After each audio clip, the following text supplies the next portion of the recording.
I made a joke on Facebook about the upcoming UFC fight night at the White House, and over 100 people got quite angry. Not at the president, but at me.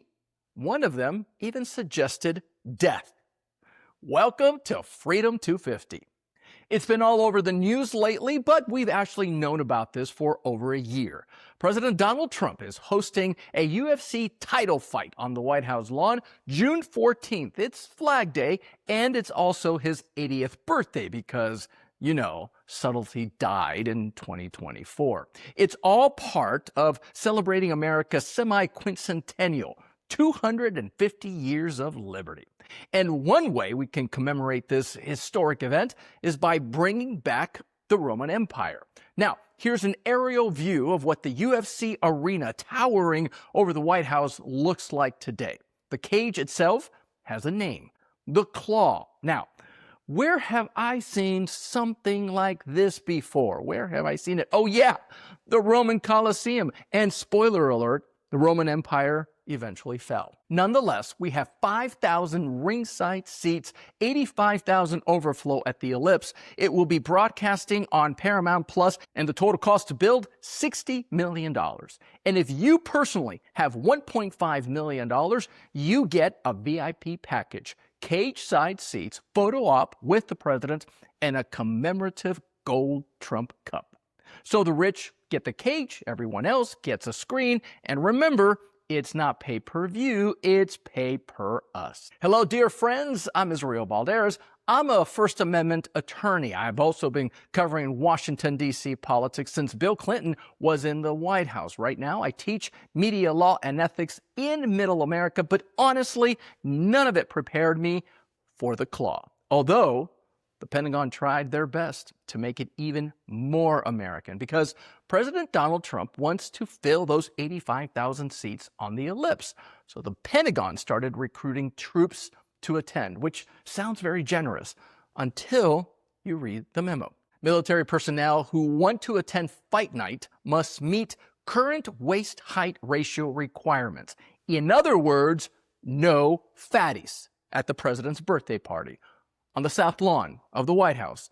And here's the other part of the memo. Travel costs cannot be covered. So, to be clear, the UFC is spending $60 million on this event. The President of the United States is personally worth over $1 billion more than he was a year ago, and the troops have to pay their own way.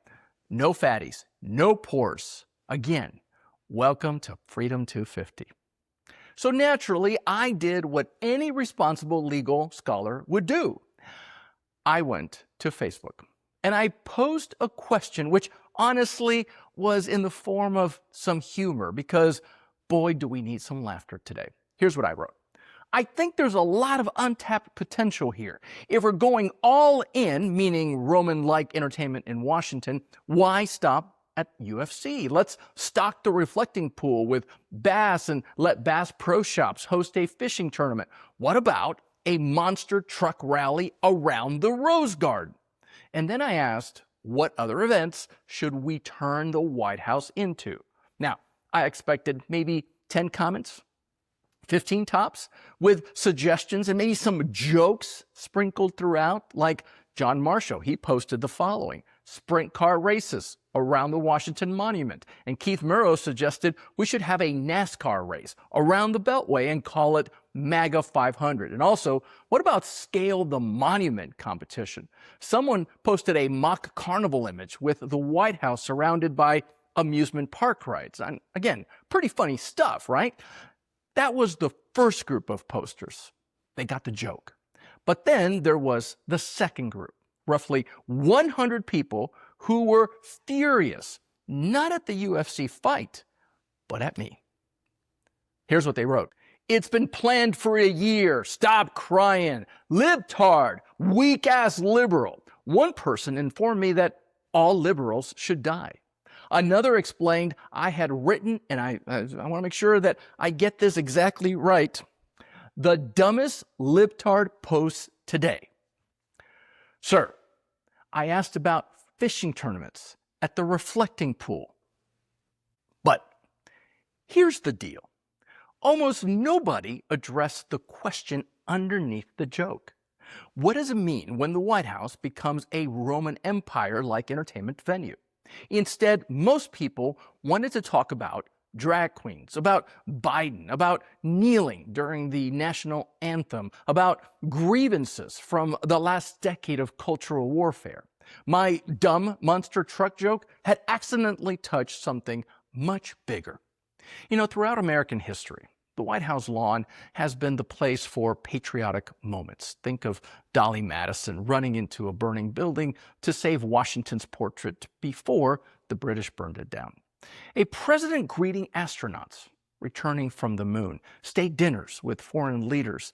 There have been moments of mourning, moments of unity, moments meant to remind Americans that the presidency symbolizes something beyond the person holding the office.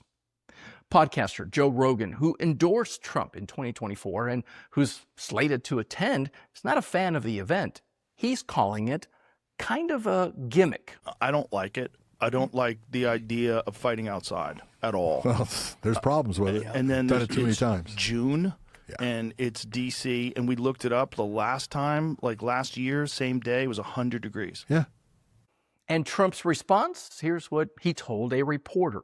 At first I thought, that's not nice, Trump said. And then I realized it is a gimmick. Life is a gimmick, if you think about it, right? But it's a good gimmick. It's something that will never happen again. Mr. President, sir, that is the most honest thing you've said in years. The real story isn't the cage. The real story is that for a huge number of Americans, a UFC fight at the White House isn't a joke. It's a statement. This White House is for us. And criticism of it means you think you're better than us. That's why most are not defending the event itself. They're defending the identity surrounding the UFC fight. The subtext in almost every angry comment I've seen is the same. You're not criticizing UFC, you're criticizing us. That's why every political fight today doesn't involve policies anymore. We now argue about lifestyles, taste, who belongs. And we also don't talk about governing. Those people who were angry at me over on Facebook, they didn't mention constitutional principles or discuss public institutions meant to represent all Americans. Everyone's talking about symbolism, about spectacle. And the strange thing isn't just that there's a UFC fight at the White House.